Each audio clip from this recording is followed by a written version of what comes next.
Hello, today I have with me Tanja Murphy-Ilibasic from southern Germany. Hello, Tanja, how are you? I'm very well, thank you. It's a pleasure to be here with you, Holger. With Tanja, I want to continue to talk about the topic that I have opened some days ago with Vicky about building relationships in virtual teams. We all know that it is important, but how do we do that? How do we build strong relationships in virtual teams, Tanja? So, as you mentioned already, you looked at checking in possibilities, how to begin meetings with Vicky, and I'd like to go on a further step and simply emphasize the importance of understanding what the needs of your team are. There is no one way to proceed. When you work with teams virtually, it's fascinating how diverse they can be and how diverse their needs can be. Some teams need little support from the team leader. For instance, they are very goal-oriented, driven, very clear in their tasks, but that's often because the environment provides that to them. It's very clear what they need to achieve, by when, the goals, if there's a problem, how they can react. With other teams that don't have this very clear structure, where discussion is a much more integral part of deciding on outcomes and goals and creating frameworks, it's very important to be able to understand, how does the team merge with each other? How is it integrated? Does everyone within the team feel visible?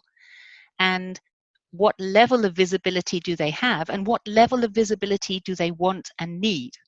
And what would be a specific, pragmatic approach for a leader of a new virtual team to step into that, what you've just described? Maybe a little tool or an approach or a method or so.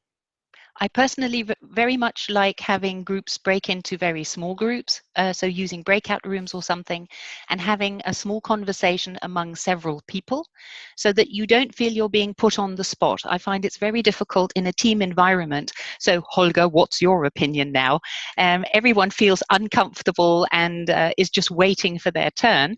But in small, intimate groups, you can discover so much more, and you have already frequently built a much closer unit among the people within these small groups.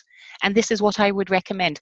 Don't shy away from breaking people up into groups, giving them the questions that need to be answered, and letting them talk that through and come back to you with the answers. So don't assume that you need to be providing all of the answers. Your role is to collect the needs, not to dictate them.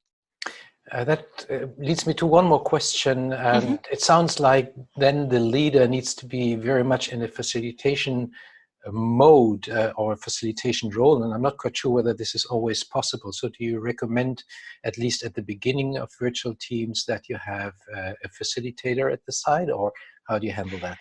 Um, it depends very much on the people running the teams and running the meetings. We can just say meetings in general. There are people who are just simply skilled. They have a certain level of structure that they personally need. They have clear rules.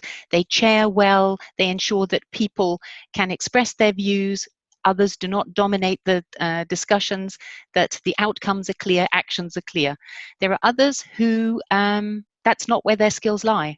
So my personal recommendation is, it's not that you would always need an external facilitator, but perhaps within this team, you should look and see who actually has those skills, who might be an ideal person to facilitate the meeting to ensure it's as effective as it could possibly be, and that needn't be the most senior person in the room. Thank you so much, Tanja, for these very Yes. pragmatic tips.